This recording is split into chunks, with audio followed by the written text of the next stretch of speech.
maison et veillent sur de petites activités commerciales. Vente de sacs, vente d'arachides, vente d'eau et même pour certains ont choisi de porter des bagages à l'aide d'une brouette. Dès lors, quelles sont les motivations derrière cette activité? Nous allons à la rencontre de ces enfants pour pouvoir connaître leur réalité quotidienne, comprendre leurs motivations et en recueillir certains témoignages.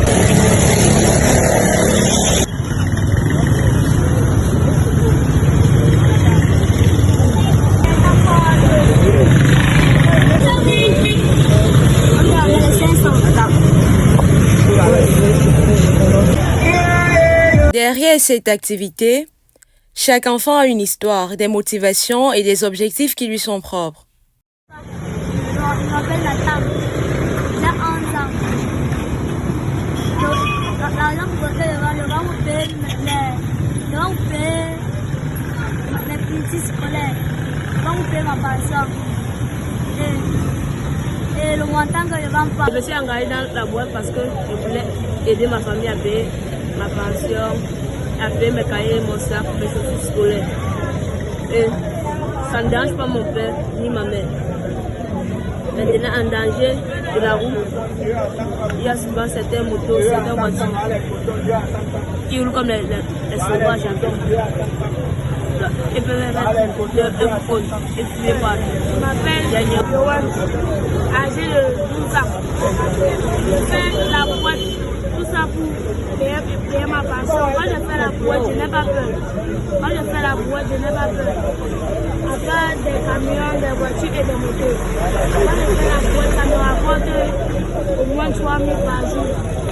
Et comme ça, c'est pour payer ma pension.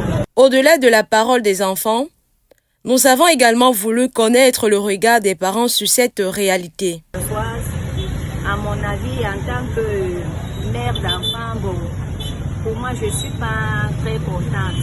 Le fait que les enfants se baladent avec les marchandises sur la tête, je ne suis pas très contente parce que c'est pas bien. Les enfants fréquentent, au moment des congés, ils se retrouvent en train de vendre et puis ils doivent se reposer aussi. Le temps que l'école commence, ils commencent encore. Bon, en tant que mère d'enfant, moi, ça ne me plaît pas. Oui, les enfants vont en vacances, ce n'est pas prudent. Parce qu'il y a les risques que les enfants jouent en route. Il y a les motos qui les prennent.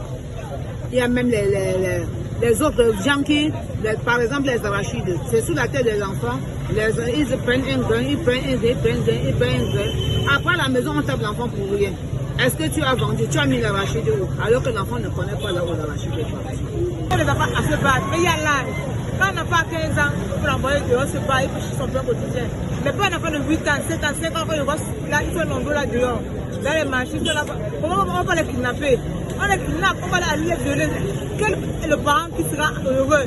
Dans le temps qu'on a volé son enfant, on a retiré le sexe, on a fait les parties rituelles sur l'enfant. Pourquoi un parent ne peut pas faire ça? Moi, ce n'est pas évident les enfants qui se baladent dans le problème qu'il y a pour le risque en ville. On laisse les enfants comme ça dans la rue, souvent on fait les kidnapper les enfants.